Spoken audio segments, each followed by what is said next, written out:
Hi guys, அனைவருக்கும் வணக்கம். Welcome to ஸ்ரீகாயா மூவி.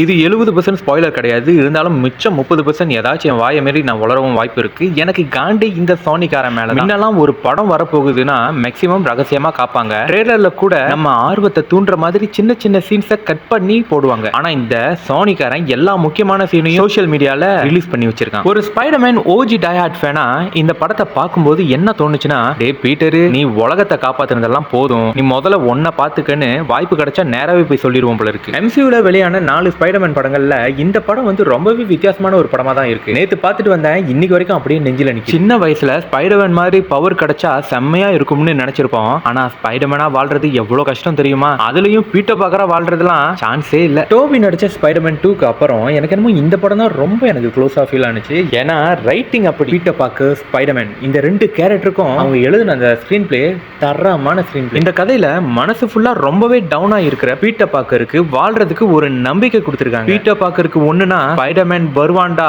அப்படின்ற மாதிரி சீன்லாம் ஃபுல்லி கூஸ்பம்ஸ் தான். கிளைமேக்ஸ்ல நம்பிக்கை கிடைச்ச பீட்டர் பார்க்கரும் புது பவர் கிடைச்ச ஸ்பைடர்மேனும் சேரும்போது உம்மால என்னால சீட்லயே உட்கார முடியலன்னா பாத்துக்கங்க, அப்படி இருந்துச்சு. அடியே எம்ஜே, நீ பேசின பேச்செல்லாம் தியேட்டர்ல உட்காந்து கேட்கும்போது உன்னை அப்படியே பலார்னு அரையணும் போலதான் இருந்துச்சு. அப்படியே உன்னோட இடத்துல இருந்து யோசிச்சு பாக்குறப்ப பாவண்டி நீ எல்லாத்தையும் மறந்து தொலைஞ்சிட்டாச்சு அப்படின்னு தோணுது. ஏ பேனரு, சேவேஜலுக்கு தரமான சம்பவம்டா. ஸ்டாடிசிங்க்கு நீ வந்ததுலயும் பல நல்லது நடந்திருக்கு. நெட்டு, நீ தாண்டா உண்மையாவே உயிர் கொடுப்பான்னு தோழன். உடனே அவன் செத்துருவான்னு நினைச்சுக்காதீங்க, நட்புக்கு இலக்கணம்னு. பனிஷர் பார்க்க தான் ரஃப் அண்ட் டஃபா இருக்கான், ஆனா குழந்தைங்க அவன். ஃபைனலா நான் உன்னை மட்டும் சொல்லிக்கிறேன், ஸ்பைடர்மேனுக்காக இந்த படத்துக்கு போகாம பீட்டருக்காக போனீங்கன்னா 100% மன நிறைவோடு வருவீங்க. போஸ்ட் கிரெடிட் சீன் இருக்கு, ஒரு க்ளூ கொடுத்துருக்காங்க. தேங்க்யூ.